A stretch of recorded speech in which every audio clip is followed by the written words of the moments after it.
RSS ban ಮಾಡಬೇಕು ಅನ್ನುವ ಕಿಚ್ಚು ಜೋರಾಗ್ತಾ ಇದ್ದಂತೆ ಪ್ರಿಯಾಂಕ ಖರ್ಗೆ ಪ್ರತಿಕ್ರಿಯೆಯನ್ನು ಕೊಟ್ಟಿದ್ದಾರೆ. ಗ್ಯಾರಂಟಿ ನ್ಯೂಸ್ಗೆ ಪ್ರಿಯಾಂಕ ಖರ್ಗೆ ಎಕ್ಸ್ಕ್ಲೂಸಿವ್ ಸ್ಟೇಟ್ಮೆಂಟ್ ಕೊಟ್ಟಿದ್ದಾರೆ. RSS ರಿಜಿಸ್ಟರ್ ಆಗಿದ್ದಿದ್ರೆ ನನಗೇನು ಸಮಸ್ಯೆ ಇರ್ತಾ ಇರಲಿಲ್ಲ. RSS ರಿಜಿಸ್ಟರೇ ಆಗಿಲ್ಲ ಇಲ್ಲಿ ತನಕ. ಆಗಿದೆ ಅನ್ನೋದಕ್ಕೆ ಒಂದಾದ್ರೂ ಕಾಪಿ ಕೊಡಿ. ಎಲೆಕ್ಷನ್ ಗೆಲ್ಲಬೇಕು ಅಂದಾಗ ಇವರು ಗಣವೇಶವನ್ನ ಹಾಕೊಂಡು ಓಡಾಡ್ತಾರೆ, ಅಂದ್ರೆ RSS ಯೂನಿಫಾರ್ಮ್ ಹಾಕೊಂಡು ಓಡಾಡ್ತಾರೆ. ನಮ್ಮಲ್ಲಿ ಒಡಕು ಸೃಷ್ಟಿ ಮಾಡಬೇಕು, ಆಳಬೇಕು, ಇಷ್ಟೇ ಇವರ ಉದ್ದೇಶ. ಮೋಸ್ಟ್ ಸೀಕ್ರೆಟ್ ಆರ್ಗನೈಸೇಷನ್ ಅಂದ್ರೆ RSS. ಅದರ ಕೈಗೊಂಬೆ ಬಿಜೆಪಿ. ನಾನು ಹಿಂದೂ ಧರ್ಮದ ವಿರೋಧಿ ಅಲ್ಲ, ನಾನು ಕೂಡ ಒಬ್ಬ ಹಿಂದೂ. RSS ವಿರೋಧಿ ಶಾಲೆಗಳಲ್ಲಿ RSS ನಿಂದ ನಡೀತಾ ಇರುವ ಬ್ರೈನ್ ವಾಷಿಂಗ್ ಮೊದಲು ನಿಲ್ಲಬೇಕು. ಮಲ್ಲಿಕಾರ್ಜುನ್ ಖರ್ಗೆ ಅವರು ಗೃಹ ಸಚಿವರಾಗಿದ್ರು, ಆಗ RSS ಕಚೇರಿಗೆ ಹೋಗಿದ್ದಾರಂತೆ. ಇದನ್ನ ಫೋಟೋ ತೋರಿಸ್ತಾ ಇದ್ದಾರೆ. ಗೃಹ ಸಚಿವರಾಗಿ ಅವರು ಅಲ್ಲಿ ಹೋಗಿ ತಾಕೀತು ಮಾಡಿದ್ರು ಅಂತ ಇವ್ರ ವರ್ಷನ್. ತಾಕೀತು ಮಾಡಕ್ ಹೋಗಿದ್ರು ಅವರು ಗೃಹ ಸಚಿವರಾಗಿ, ಸುಮ್ಮನೆ ಕಾರ್ಯಕ್ರಮ ಅಟೆಂಡ್ ಮಾಡಕ್ಕಲ್ಲ ಹೋಗಿದ್ದು. ಹಿಂಗಂತ ಇದೀಗ ಅದಕ್ಕೆ ಸಮರ್ಥನೆ ಕೊಡೋಕೆ ಮುಂದಾಗಿದ್ದಾರೆ. ಅವರ ತಂದೆ 2002ರಲ್ಲಿ RSS ಆಫೀಸಿಗೆ ಹೋಗಿದಂತಹ ಫೋಟೋ ಈಗ ಎಲ್ಲ ಕಡೆ ವೈರಲ್ ಆಗ್ತದೆ. ಮಗ ನೋಡಿದ್ರೆ ಬ್ಯಾನ್ ಮಾಡಬೇಕು ಅಂತ, ತಂದೆ ನೋಡಿದ್ರೆ ಆಫೀಸಿಗೆ ಹೋಗಿ ಕೂತಿದ್ದಾರೆ. ಏನಿದು ಡಬಲ್ ಸ್ಟ್ಯಾಂಡರ್ಡ್ ಇವ್ರದ್ದು ತಂದೆ ಮಗಂದು ಅಂತ ಪ್ರಶ್ನೆ ಮಾಡ್ತಾ ಇದ್ದಾರೆ. ಶಿವಾಜಿನಗರ ಸೆನ್ಸಿಟಿವ್ ಏರಿಯಾ, ಇಲ್ಲಿ ಬಾಲ ಬಿಚ್ಚಿದ್ರೆ ಹುಷಾರ್ ಅಂತ ಮುಖದ ಮೇಲೆ ಉಗ್ದಿದ್ದಾರೆ. ಅದನ್ನ ಹೇಳಲ್ಲ ಇವರು. ಅವತ್ತಿನ ಪೊಲೀಸ್ ಅಧಿಕಾರಿಗಳ ಜೊತೆಗೆ ಹೋಗಿದ್ರು, ಶಾಖೆಗೆಲ್ಲ ಹೋಗಿದ್ದು ಅಂತ, ಜೊತೆಗೆ ತಾಕೀತ್ ಮಾಡಕ್ ನನ್ನ ತಂದೆ ಅಲ್ಲಿಗೆ ಹೋಗಿದ್ದು ಅಂತ ಸಮರ್ಥನೆಗೆ ಮುಂದಾಗಿದ್ದಾರೆ. ಪ್ರಿಯಾಂಕ ಖರ್ಗೆ ಏನ್ ಹೇಳಿದ್ರು ಅಂತ ನಿಮ್ಮ ಗ್ಯಾರಂಟಿ ನ್ಯೂಸ್ನಲ್ಲಿ ನೋಡೋಣ ಬನ್ನಿ. ರಾಜ್ಯದಲ್ಲಿ ಮತ್ತು ಇದೀಗ ದೇಶದಲ್ಲಿ RSS ಬ್ಯಾನ್ ವಿಚಾರ ಭಾಳಷ್ಟು ಚರ್ಚೆ ಆಗ್ತಾಯಿದೆ. ಇದಕ್ಕೆ ಕಾರಣ ಸಚಿವ ಪ್ರಿಯಾಂಕ ಖರ್ಗೆ ಅವರು ನಮ್ಮ ಜೊತೆ ಇದ್ದಾರೆ, ಮಾತಾಡ್ತಾ ಹೋಗ್ತೀನಿ. ಸರ್, ಈ ವಿಚಾರ ಮುನ್ನೆಲೆಗೆ ಬಂದಿರುವಂಥದ್ದು, ಇದೀಗ ನೀವು ಪತ್ರವನ್ನು ಬರೆದಿದ್ರಿ, ಯಾಕೆ ಬಂತು ಸರ್ ಈ ವಿಚಾರ ಚರ್ಚೆಗೆ? ನೋಡಿ, ನಮ್ಮ ಸಮಾಜದಲ್ಲಿ ಒಂದು ಆರೋಗ್ಯಕರವಾದಂಥ ವಾತಾವರಣ ಇರಬೇಕು. ಸರ್ಕಾರಿ ಶಾಲೆಗಳು, ಸರ್ಕಾರಿ ಕಾಲೇಜುಗಳು, ಸರ್ಕಾರಿ ಅನುದಾನಿತ ಶಾಲೆಗಳು, ಕಾಲೇಜುಗಳು ಇರ್ಬೋದು. ಇಲ್ಲಿ ಮಕ್ಕಳು ಏನಕ್ಕೆ ಹೋಗ್ತಾ ಇದ್ದಾರೆ? ವಿದ್ಯಾಭ್ಯಾಸಕ್ಕೆ. ನಮ್ಮ ಆಚರಣೆ ಇರ್ಬೋದು, ನಮ್ಮ ಪದ್ಧತಿಗಳಿರ್ಬೋದು, ನಮ್ಮ ಧರ್ಮದ ಬಗ್ಗೆ ನಮಗೆ ಮನೇಲಿ ಪಾಠ ಹೇಳ್ತಾರೆ. ಇಲ್ಲಿ ಹೋಗ್ತಾ ಇರೋದು ಬಡವ್ರ ಮಕ್ಕಳು. ಶ್ರೀಮಂತರ ಮಕ್ಕಳು ಎಲ್ಲೂ ಇಲ್ಲಿ ಗೌರ್ಮೆಂಟ್ ಏಡೆಡು ಗೌರ್ಮೆಂಟ್ ಸ್ಕೂಲು ಕಾಲೇಜ್ಗಳಿಗೆ ಹೋಗ್ತಾ ಇಲ್ಲ. ಇಲ್ಲಿ ಇವರು ಬಂದು ಇವರು ಏನು ಕೋಮದ ವಿಷ ಬೀಜವನ್ನು ಬಿತ್ತಕ್ಕೆ ಸರಿಯಲ್ಲ ಅಂತ ಅಷ್ಟೇ ನಾನು ಹೇಳ್ತಾರೆ. ಮಾಡಲಿ, ಅವ್ರ ಆಚರಣೆ ಅವ್ರ ಮನೇಲಿ ಮಾಡ್ಕೊಳ್ಳಿ, ಅವ್ರ ಶಾಲೆಗಳಲ್ಲಿ ಮಾಡ್ಕೊಳ್ಳಿ. ಎಷ್ಟೊಂದು BJP ನಾಯಕರು ಶಾಲೆಗಳು ನಡೆಸ್ತಾರಲ್ಲ, ಅಲ್ಲಿ ಮಾಡ್ತಾರಾ? ಅಲ್ಲಿ ಮಾಡೋದಿಲ್ಲ. ಇಲ್ಲಿ ಯಾಕೆ ಮಾಡ್ತಾಯಿದ್ದಾರೆ ಗೌರ್ಮೆಂಟ್ ಇದರಲ್ಲಿ, ಗೌರ್ಮೆಂಟ್ ಕಾಲೇಜಸ್ಸು, ಸ್ಕೂಲ್ಸ್ನಲ್ಲಿ, ಆರ್ಕಿಯಾಲಜಿ ಸೈಟ್ಸ್ನಲ್ಲಿ, ನಮ್ಮ ಮುಜರಾಯಿ ದೇವಸ್ಥಾನಗಳಲ್ಲಿ?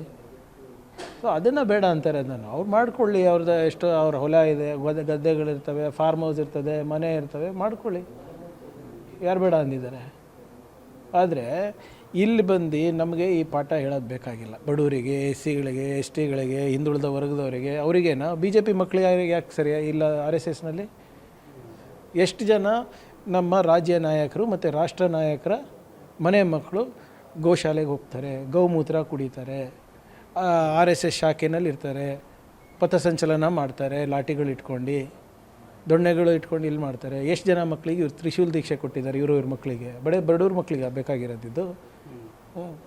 ಸರ್, ಇವತ್ತು ನೀವು ಹೇಳ್ತಿರುವಂಥದ್ದು ಸಾರ್ವಜನಿಕ ಸ್ಥಳಗಳು ಮತ್ತು ಶಾಲಾ ಕಾಲೇಜುಗಳಲ್ಲಿ ಈ ಒಂದು ಆಚರಣೆನ ಬ್ರೇಕ್ ಹಾಕಬೇಕು ಅನ್ನುವಂಥದ್ದು. ಆದರೆ RSSನ್ನೇ ಬ್ಯಾನ್ ಮಾಡೋದನ್ನು ಮಾಡ್ತಿದ್ದಾರೆ ಅನ್ನುವಂಥದ್ದು ಬಿಂಬಿಸೋದು ಕೆಲಸ BJPಯಿಂದ ಆಗ್ತಾ ಇದೆ. ಇವರಿಗೆ ಕನ್ನಡ ಬರೋದಿಲ್ಲ.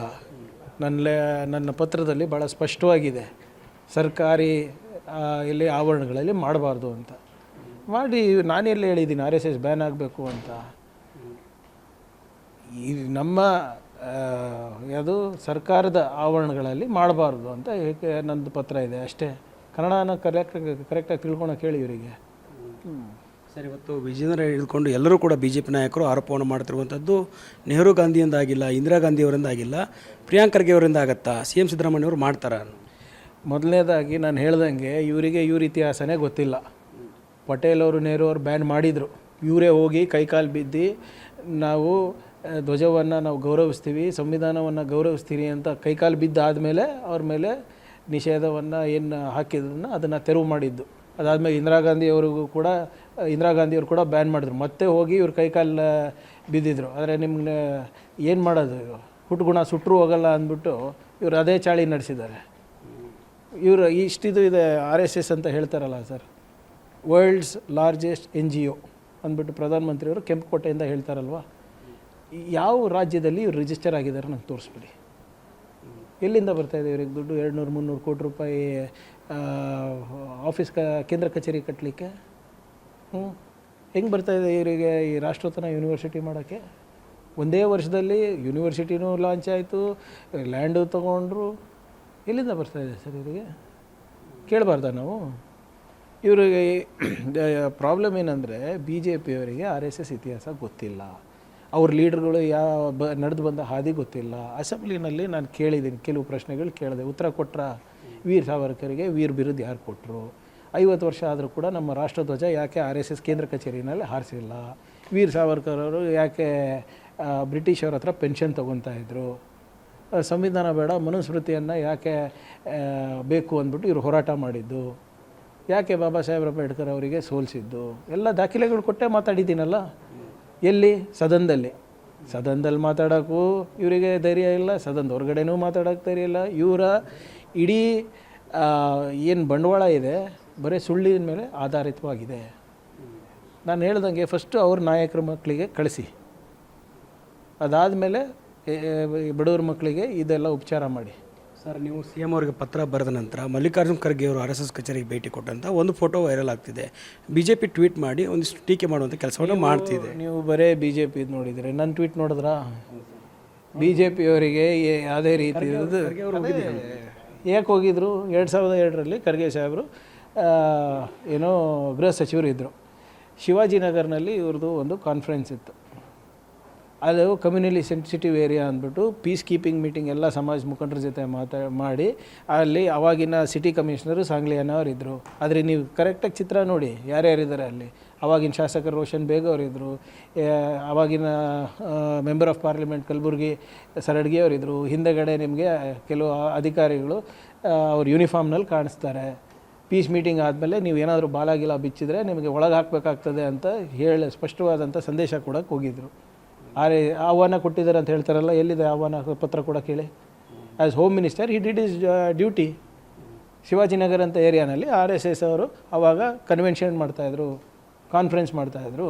ಅದು ಈಗಲೂ ನಡೀತದಲ್ಲ, ಎಷ್ಟೊಂದು ಕಡೆ ಜಯಂತಿಗಳು ಮಾಡಬೇಕಾದ್ರೆ ಅದು ಮಾಡಬೇಕಾದ್ರೆ ಪೀಸ್ ಕಮಿಟಿ ಮೀಟಿಂಗ್ ಆಗ್ತದಲ್ಲ.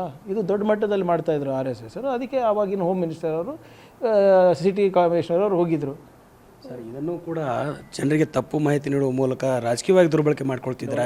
ಇಂಥದ್ರ ಮೇಲೆ ನೀವು ಯಾವ ರೀತಿ ಕ್ರಮಗಳನ್ನು ಕೈಗೊಳ್ತೀರಿ? ಅವ್ರಿಗೆ ಅವ್ರ ಇತಿಹಾಸನೇ ಗೊತ್ತಿಲ್ಲ ಅಂದರೆ ಖರ್ಗೆ ಅವ್ರ ಇತಿಹಾಸ ಗೊತ್ತಿರ್ತದೆ ಅವರಿಗೆ?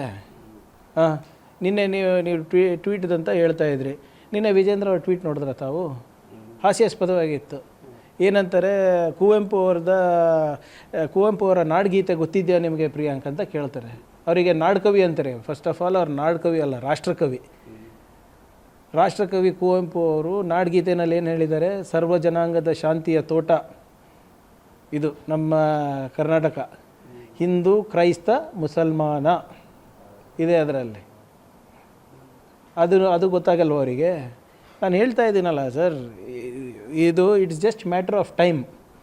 ಸಾರ್ವಜನಿಕರಿಂದನೇ ಕೂಗು ಬರುತ್ತೆ, ಅಶೋಕಣ್ಣ ನಿಮ್ಮ ಮಕ್ಕಳಿಗೆ ಯಾಕೆ ಕಳಿಸ್ತಾ ಇಲ್ಲ ಶಾಖೆಗೆ? ಅಶ್ವತ್ಥನಾರಾಯಣಣ್ಣ ಯಾಕೆ ಕಳಿಸ್ತಾ ಇಲ್ಲ ನಿಮ್ಮ ಮಕ್ಕಳು ಶಾಖೆಗೆ? ವಿಜೇಂದ್ರಣ್ಣ ನಿಮ್ಮ ಮಕ್ಕಳು ಯಾವಾಗ ಸೇರೋದು ಶಾಖೆಗಳು? ಬರೀ ಬಡವ್ರ ಮಕ್ಕಳಿಗೆ ಸೇರಿಸ್ತಾ ಇದ್ರಲ್ಲ. ಇವ್ರ ಮಕ್ಕಳೆಲ್ಲ ಕಾಂಟ್ರಾಕ್ಟ್ ಮಾಡಬೇಕು, ಬಿಸ್ನೆಸ್ ಮಾಡಬೇಕು, ನವೋದ್ಯಮಗಳು ಮಾಡಬೇಕು, ಫಾರಿನ್ ಯೂನಿವರ್ಸಿಟಿನಲ್ಲಿ ಓದಬೇಕು. ಬೇರೆಯವ್ರ ಮಕ್ಕಳಿಗೆಲ್ಲ ಗೌಮೂತ್ರ ಕುಡಿಸ್ಬಿಟ್ಟು ಗೋಶಾಲೆ ಕಳಿಸ್ಬೇಕಾ? ಸರ್, ಪ್ರಿಯಾಂಕ್ ಖರ್ಗೆ ಅವರಿಗೆ ರಾಜಕೀಯ ಅಧಿಕಾರ ಕುಟುಂಬದಿಂದ ಬಂದಿದೆ, ಹೀಗಾಗಿ ದುರಂಕಾರ ಜಾಸ್ತಿ ಆಗಿದೆ ಅಂತ CT ರವಿಯವರು ಹೇಳ್ತಾರೆ. ಕುಟುಂಬದಿಂದಲ್ಲ, ಜನರಿಂದ ಬಂದಿರೋದು. ಅವ್ರು ಇವತ್ತು ಕಳ್ಕೊಂಡಿದ್ದಾರಲ್ಲ ಅಧಿಕಾರ, ಅದಕ್ಕೆ ದುರಂಕಾರ ಅಂತಾರೆ. CT ರವಿಯವರಿಂದ ನಾನು ಕಲಿಬೇಕಾಗಿರೋದು ಏನೂ ಇಲ್ಲ. ಅವರು ಪಾಪ ಈಗ MLA ಸೋತರು, ಅದಕ್ಕೆ RSS ಅವ್ರ ಕೈಕಾಲು ಬಿದ್ದು ಇವಾಗ MLC ಆಗಿದ್ದಾರೆ. ಮಾಡಲಿ, ಅವ್ರು ಏನು ಮಾಡ್ತಾರೋ ಮಾಡಲಿ. ಈಗ ಈ ಕುಟುಂಬ ರಾಜಕೀಯ ಬಗ್ಗೆನೂ ಚರ್ಚೆ ಮಾಡಿದ್ದೀನಿ ಅಸೆಂಬ್ಲಿನಲ್ಲಿ. ಯಾಕೆ ಯತ್ನಾಳ್ ಅವರಿಗೆ ಆಚೆ ಹಾಕಿದ್ರಪ್ಪ ನೀವು? ನೀವು ಈಗ ನಿಮ್ಮ ಮನೆಯಲ್ಲಿ ಮುಖ್ಯಮಂತ್ರಿ ಇರ್ಬೋದು, ಸಂಸದರು ಇರ್ಬೋದು, BJP ರಾಜ್ಯಾಧ್ಯಕ್ಷರು ಶಾಸಕರಾಗಿರ್ಬೋದು, ಆದರೆ ಅದು ಪ್ರಿಯಾಂಕ್ ಬಂದರೆ ನಿಮ್ಗೆ ಪ್ರಾಬ್ಲಮ್ಮು. ತೆಗೆದು ನೋಡಿ ಆದರೆ ಇವರೆಲ್ಲ ವಂಶಸ್ಥರಲ್ವ ಅವ್ರದ್ದೆಲ್ಲ DNA ಚೆಕ್ ಮಾಡಿಸೋಣ ಮತ್ತೆ. ಇದು ನಾನು ಆಫರ್ ಕೊಟ್ಟಿದ್ದೀನಿ, ಸದನದಲ್ಲೇ ಹೇಳಿದ್ದೀನಿ ನಿಮ್ಗೆಲ್ಲರಿಗೂ DNA ಒಂದು ಆಫರ್ ಚೆಕ್ ಮಾಡಿಸೋಣ ಬನ್ನಿ ಅಂತ. ಕುಟುಂಬ ರಾಜಕೀಯ ಯಾರ್ದು ಎಷ್ಟೆಷ್ಟಿದೆ, ಇವರು ಬರೀ ನಮ್ಮ ಬಗ್ಗೆ ಮಾತಾಡ್ತಾರಲ್ಲ, ದೇಶ ಬಗ್ಗೆ ಮಾತಾಡೋ ತಾಕತ್ತಿದೇನು ರೀ CT ರವಿ ಅವರಿಗೆ? ವಿಜೇಂದ್ರ ಅವ್ರ ಬಗ್ಗೆ ಮಾತಾಡೋ ತಾಕತ್ತಿದೆಯಾ? ಮಾತಾಡಿ ನೋಡಲಿ.